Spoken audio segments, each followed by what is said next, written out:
Salut chers frères et sœurs, nous sommes en train de traiter un thème qui s'intitule « Les 3 choses qu'il faut savoir pour être heureux ».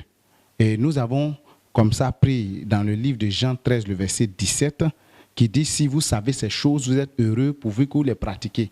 Et Dieu est en train de me donner les 3 choses qu'un chrétien doit savoir pour être heureux. Et nous avons dit que la première des choses, c'est craindre Dieu et obéir à sa parole. Si tu veux être heureux, tu dois craindre Dieu et obéir à sa parole. Quand la première étape est acquise, nous passons à une deuxième étape. Et cette deuxième étape-là, c'est connaître son identité spirituelle. Amen. C'est connaître son identité spirituelle. Tu crains Dieu, tu respectes Dieu, tu ne vis pas dans le péché. La deuxième étape, connaître son identité spirituelle. C'est quoi son identité spirituelle? Il se trouve que beaucoup viennent à l'église, ils ont des droits spirituels, ils ont des choses, mais ils ne connaissent pas réellement ce qu'ils ont comme faveur, ce qu'ils ont comme grâce que Dieu leur fait. Je vous rends un témoignage pour que vous puissiez mieux comprendre ce que je voulais dire. Une année, je suis allé au village et j'arrive. Je devais dormir avec une grand-mère. Et il y a un oncle qui m'a approché pour dire que cette grand-mère-là, c'est une sorcière qui a tué déjà beaucoup de personnes. Mes frères, quand j'ai entendu ça, malgré tout le respect que les gens me donnaient à l'église, malgré tout le respect, malgré tout ce que je démontrais à l'église, mes frères, la peur m'envahit au point que j'ai déménagé, je suis allé dormir quelque part. Le lendemain, là où j'ai dormi, là, le propriétaire est venu. Et donc, j'ai cherché une autre place, mais il y avait une seule place qui restait, c'était chez la vieille en question. Et donc, pour ne pas dormir avec elle au même moment, je suis allé me promener, cherchant à causer avec des gens, jusqu'à une heure tardive. Et je me suis dit qu'elle était déjà sortie de son corps, elle était déjà partie. Parce que c'est la peur qui me guidait. Et c'est ainsi que je suis rentré dans la chambre. Mes amis, dès que j'ai ouvert la porte, la grand-mère a levé les yeux et m'a regardé. J'ai dit à l'intérieur de moi, aujourd'hui, là, je suis mort. Parce que j'avais peur de dormir avec elle. Et encore pire, elle a dressé le lit proprement et puis elle a pris une date, elle s'est couchée. Et quand j'ai regardé le lit, il y a une voix, la peur était tellement moi, qu'il y a une voix qui disait, tu vois, non, c'est l'autel de sacrifice qui est là. J'ai commencé déjà à trembler sur moi. Des pensées me traversaient l'esprit. Et donc, j'ai pris ma Bible, comme ça par hasard, et j'ouvre la Bible, je tombe sur un verset, Jérémie 1, le verset 17, qui dit que ne tremble pas. Si tu trembles, je te ferai trembler. Ils te feront la guerre, mais ils ne te vaincront pas. Quand j'ai lu le verset, et puis j'ai souri. Aïe, donc Dieu sait ce qui se passe. Dieu sait que j'ai peur. Mes frères, je suis allé éteindre la lumière. Et j'ai eu la force. J'ai dormi. Matin, la dame, la vieille, me regarde. Elle me dit, mon petit, continue d'aller à l'église. Alléluia. J'étais un grand responsable. J'étais un grand responsable. Mais je ne connaissais pas mon identité. Plusieurs vont à l'église, mais ils ne connaissent pas leur identité. Ils ne savent pas qui ils sont. Ils ne savent pas qu'ils sont la prunelle de l'œil de l'Éternel. Ils ne savent pas qu'ils coûtent. Ils ne savent pas que Dieu les protège. Mais ils sont habités par la peur. Tu crains Dieu, mais regarde comment les démons mélangent tes affaires. Tu crains Dieu, mais regarde comment rien n'avance dans ta vie. C'est parce que tu ne sais pas qui tu es en réalité. Tu ne sais pas qui tu es. La peur. Tout ce que nous faisons, c'est la sorcellerie. Tout ce que nous voyons, nous avons peur. Les chrétiens ont tellement peur du monde occulte, ont tellement peur du monde des ténèbres, ont tellement peur des démons que les démons ont réussi à les convaincre qu'ils sont plus puissants que eux. C'est pour cela que tu n'es pas heureux. Tu n'es pas heureux parce que les démons ont réussi à te convaincre, ont réussi à te coloniser, ont réussi à t'avoir. On réussit à mettre des pensées dans ton cœur, au point que dans ta maison, toutes les souris ne sont plus des souris normales. Tous les cafards ne sont plus les cafards normaux. Quand une souris passe, tu lui dis en même temps qu'il est vaincu au nom de Jésus. Les oiseaux, tu les condamnes. Tu condamnes les souris, tu condamnes les cafards, tu condamnes tout chez toi. En réalité, tu penses que tu es en train de faire preuve de foi, mais tu es en train de manifester le doute. Alléluia. Tu es en train de manifester le doute. Donc, tu attaques tous les animaux qui passent chez toi, tellement que tu as peur.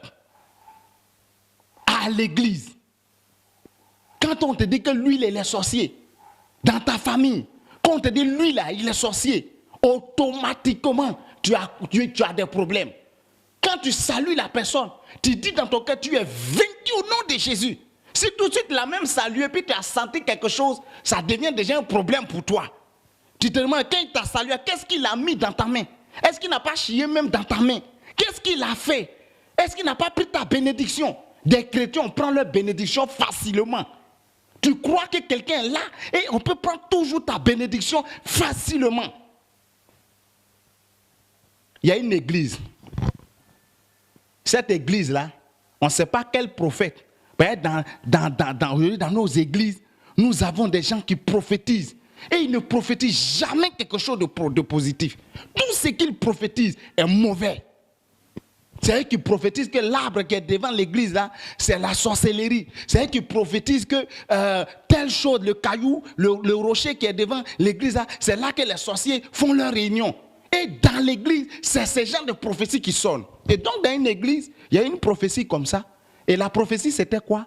C'était que devant le temple, ils ont creusé un gros, les sorciers ont creusé un gros trou. Mais regardez ce qui va se passer. Hein. Les chrétiens, c'est-à-dire les chrétiens viennent à l'église et arrivés là où le trou se trouve là, ils s'arrêtent et puis ils sautent pour tomber dans le temple. Et ils ont vécu ça. Pasteur saute, diacre saute, tout le monde saute le trou. On ne voit pas trou là, mais il y a quelqu'un qui a prophétisé qu'il y a un gros trou là. Donc tout le monde saute jusqu'à ce que le pasteur soit affecté. Un autre pasteur vient, content de voir ses nouvelles brebis, content de voir sa nouvelle église. Il regarde les gens qui viennent à l'église et qui sautent au trou, qui sautent. Ils arrivent devant le temple à un niveau et ils sautent. Bon, il a appelé un pour dire, mais je ne comprends pas pourquoi quand les gens viennent là, arriver là, ils sautent. Et à un de dit qu'au fait, il y a une prophétie qui a sonné et la prophétie dit qu'il y a un trou qui est là. Et le pasteur a dit, mais les mêmes sorciers qui ont creusé le trou là, puisque vous ne voyez pas le trou, qu'est-ce qu'il vous dit que là où vous sautez, puis vous tombez maintenant là, ils n'ont pas déplacé le trou là pour mettre là-bas. Et donc quand vous sautez là, c'est directement dans le trou là que vous tombez. Arrêtez ça! C'est à l'église qu'on voit ça. Des chrétiens qui marchent selon les voies, selon les principes des démons, au lieu de marcher à la voie du Saint-Esprit. Parce que si tu ne sais pas ça, tu ne seras pas heureux. Tu crains Dieu, hein? Tu crains Dieu, tu respectes Dieu, tu obéis à la parole de Dieu. Mais ta vie est misérable parce que les démons qui contrôlent encore ta vie. Tu ne sais pas que tu as une puissance. Alléluia. Quand nous prenons nos Bibles, regardez ce que Dieu dit. Dans 2 Corinthiens 10, le verset 3 au verset 5. Il dit quoi? Il dit, si nous marchons dans la chair, nous ne combattons pas selon la chair. Car les armes avec lesquelles nous combattons ne sont pas charnelles, mais elles sont puissantes par la vertu de Dieu pour rabaisser les forteresses. Quand on te dit quelqu'un est sorcier, tu as peur de lui. Mais et quand tu vas au marché, ceux avec qui tu achètes aubergine, tu achètes, tu sais qui est sorcier, qui n'est pas sorcier. Ce n'est pas Dieu qui te protège, c'est Dieu qui te protège. Tu n'as pas besoin de savoir qui est contre toi, qui est pour toi. Mais quand tu es chrétien, celui qui s'en prend à toi, il saura qu'on ne s'en prend pas à tout le monde. Il saura qu'on ne s'en prend pas à tout le monde. Tu n'as pas besoin de construire des hôtels. Tu n'as pas besoin de construire des choses. Tu fais toutes ces choses par peur. Il y a un verset dans la Bible, dans le livre de Proverbes, qui dit que celui qui faiblit dans la détresse, sa force n'est que détresse. Amen. Celui qui faiblit dans la détresse, sa force n'est que détresse. Je vous prends un exemple. Quand quelqu'un est dans l'eau et puis il est en train de se noyer, tu penses qu'il est faible parce qu'il est dans la détresse. Mais si tu vas le toucher, C'est là que tu vas savoir qu'il est fort. Quand il va t'attraper là, c'est là que tu vas évaluer sa force. Donc, souvent, il y a des manières de prier, la manière de faire, notre manière de nous comporter, qui n'est même pas un acte de foi. Un démon t'attaque, tu pleures en priant. Pourquoi? Pourquoi? Nous sommes une puissance. Tu es une puissance. Dieu est en toi. Je ne te demande pas qui tu es. Tu es pasteur ou bien tu es un ancien. Le simple fait que tu as accepté Jésus, ta vie est entre les mains du Seigneur Jésus-Christ de Nazareth. Tu n'as rien à craindre. Tu n'as pas besoin de la protection d'un pasteur, d'un prophète, d'un évangéliste. Tu as besoin de la protection de Jésus. Et comme Jésus habite en toi, si réellement Jésus habite en toi, tu as la protection de Dieu déjà. Et ça, tu dois le savoir. Alléluia. Romains nous dit quoi? Quand nous prenons le livre de Romains 8, Romains 8, le verset 31, il dit quoi? Il dit, que dirons-nous donc à l'égard de ces choses? Si Dieu est pour nous, qui sera contre nous? Le qui sera contre nous là? Satan ne peut rien contre toi. Les démons ne peuvent rien contre toi. Rien ne peut contre toi. Il faut que tu le saches. Tu as longtemps joué ta vie. Il y a longtemps que tu ne sais pas que tu es une puissance de Dieu, que tu es la gloire de Dieu. Le jour que je dormais à ma grand-mère, quand elle a reconnu quel combat j'ai mené, qu'est-ce que j'ai fait? Je n'ai rien fait, je n'ai fait que dormir. Et Dieu a combattu pour moi. Quand tu dors, Dieu combat pour toi. Il y a des gens qui veulent dormir, mais c'est grave. D'abord, il faut commencer par le sang de Jésus. Seigneur, j'ai dormi, purifie ma maison. Que ton sang soit dans la chambre, que ton sang soit au salon, que ton sang soit même dans la douche où on se lave, la douche qui n'est pas propre là. On met sang de Jésus là-bas. Qui vous a dit que le sang de Jésus c'est pour te protéger? Le sang de Jésus purifie de tout péché. Mais le sang de Jésus, tu prends, tu mets là-bas, tu mets sur toi, tu mets sur tes enfants. Ça ne suffit pas. Hein? Quand tu as fini, tu dis Seigneur, environne ma maison par le feu. Le feu encore à toute ta maison, ça ne suffit pas. Hein? Cette fois-ci, Seigneur, demande à tes anges de venir me protéger. Mon frère, tu as provoqué la famille Satan ou bien quoi? Pourquoi la peur est tellement en toi qu'aujourd'hui, le démon qui t'attaque, il est comment pour que toi tu aies toutes ces protections? Et qu'on a fini maintenant de dire aux anges d'environner notre maison, on dit maintenant, Seigneur Jésus, pardon. Il faut me couvrir de tes ailes. Et tu penses que tu as fait prière comme ça. Je t'apprends que tu n'as rien dit à Dieu. Tout ce que tu devais dire à Dieu, c'est dire Seigneur, protège-moi. Comment il te protège là? C'est lui qui sait. Si ce n'est pas le feu, c'est pas comment. Parce que souvent nous prions, nous pensons que nous manifestons la foi, mais en réalité, nous faisons preuve de doute. Et quand tu dis Seigneur, protège-moi, il sait comment il va te protéger. Il sait comment. Alléluia. Il sait comment il va te protéger. Tu n'as pas besoin de tout ça là. Et il y a des gens, quand ils dorment, ils font des cauchemars, ou bien on les poursuit dans le rêve, ou bien il y a quelque chose qui se passe. Quand il se lève, il est effrayé, il est découragé. Je vais te montrer un secret qui va te rendre fort ce soir. Je vais te dire quelque chose. Je vais te dire quelque chose. Et écoute-moi très bien. À chaque fois que tu dors, que tu subis un acte dans ton sommeil, quand tu te réveilles, ce que tu aurais voulu faire dans ton sommeil là, c'est ce que tu fais physiquement. Il y a une sœur, je suis allé lui rendre visite. Elle a commencé, elle est très alarmée parce que dans la nuit, ils lui ont donné caca et puis elle a mangé. Donc elle était tellement effrayée que quand je suis venu, elle m'a dit ça. Homme de Dieu, voilà ce que j'ai vu. Voilà, je n'étais pas encore pasteur. Non, elle m'a appelé Serge, voilà ce que j'ai vu. Voilà, vraiment. J'ai commencé à rire. Elle était dans son série, puis moi j'ai ri. Je lui ai dit, mais c'est un petit problème. À l'instant où je parle, déclare seulement que j'annule l'acte qui a été posé cette nuit sur ma vie au nom de Jésus. Et elle a prononcé la parole. Quand j'ai commencé à prier pour elle, les démons se sont manifestés et les démons ont dit, petit truc qu'on a fait la nuit là, elle a tout gâté. Quand tu as vécu quelque chose dans ton sommeil, quand tu te réveilles, proclame le contraire de ce que tu as vu. Proclame, annule cela. Quand tu parles, ce que tu dis là, Dieu cautionne et la chose est annulée dans ta vie. Il ne faut pas penser que quand tu parles là, Dieu t'écoute. Un nouveau chrétien, quelqu'un qui vient d'accepter Jésus aujourd'hui, il est plus dangereux que le pire des démons. Parce qu'au nom de Jésus, tout genou fléchit. Tu as Jésus-Christ de Nazareth. N'aie pas peur. Tu t'es laissé trop dominer par la peur. Tu as laissé trop la peur dominer, la peur de mourir, la peur de ne pas essayer, la peur de ne pas te marier, la peur t'a tellement dominé que tu n'es même plus heureux, quand bien même que tu sois dans la maison de Dieu. Je le disais tout à l'heure, aujourd'hui à l'église, c'est tout ce qui fait peur qui est là. Souvent on est là, on dit non, qu'ils ont attrapé un réseau de sorciers. Et on est là, dans l'église, on attaque les sorciers, on attaque. On a oublié même la présence du Saint-Esprit.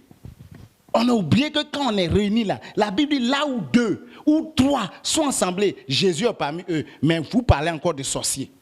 Laissez les sorciers faire ce qu'ils savent faire. Et toi, fais ce que Dieu t'a dit de faire. Si Dieu dit, le diable va vous toucher, c'est qu'il va vous toucher. Mais si Dieu n'a pas dit ça, aucun ne pourra vous toucher. Faites ce que vous avez à faire. Jésus est avec vous. Abandonnez cette peur.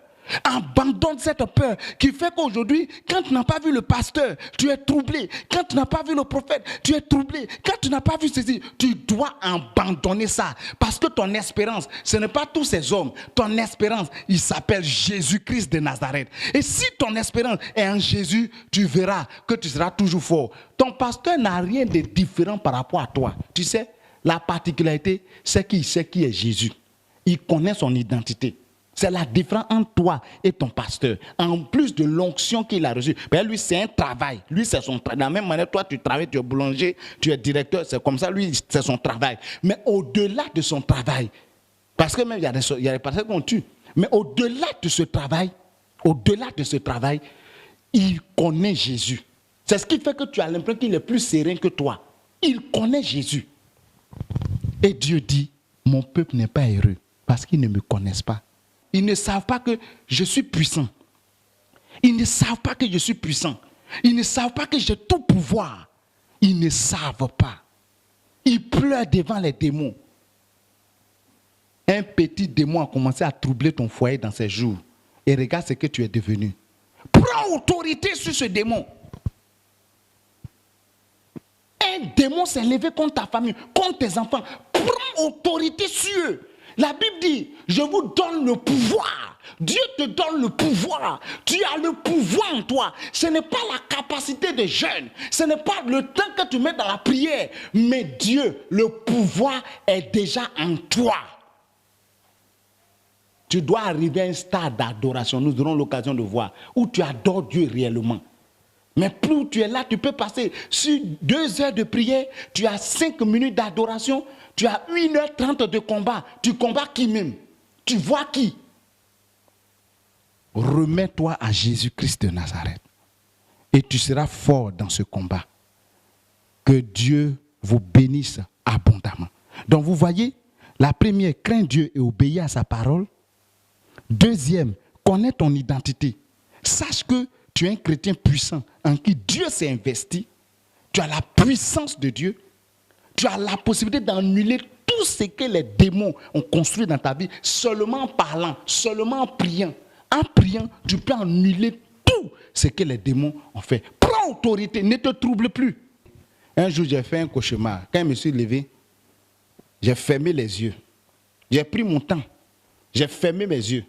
Et j'ai dit à l'esprit, je lui ai dit, je ne sais pas où tu te trouves, hein, mais toi que les démons, que le diable a envoyé la nuit pour m'attaquer, je déclare, quel que soit là où tu es, que tu es lié et projeté dans l'abîme au nom de Jésus. Tu n'as pas besoin de savoir s'il est là, tu le vois ou tu ne le vois pas. Mais déclare et ce que tu dis va s'accomplir. Tu es un enfant de Dieu. Tu peux prendre Psaume 91, le verset 1 au verset 11. Et Dieu te parle, Dieu va te parler. Et Dieu dit que 1000 tombent à tes côtés, 1000 personnes à tes côtés, 10 000 à ta droite, tu ne seras pas atteint. C'est-à-dire 11 000 ennemis, tu ne pourras pas être atteint. Donc sache que Dieu est avec toi. Relève-toi. Si tu sais cela, tu verras la gloire de Dieu. Tu vas voir que quand tu vas commencer à attaquer, tu vas commencer à être heureux. Le bonheur va t'animer. Que Dieu te bénisse. C'était l'évangéliste Gouli Serge. Il nous reste un dernier point et ce dernier point, nous le verrons la semaine prochaine. Que Dieu vous bénisse abondamment.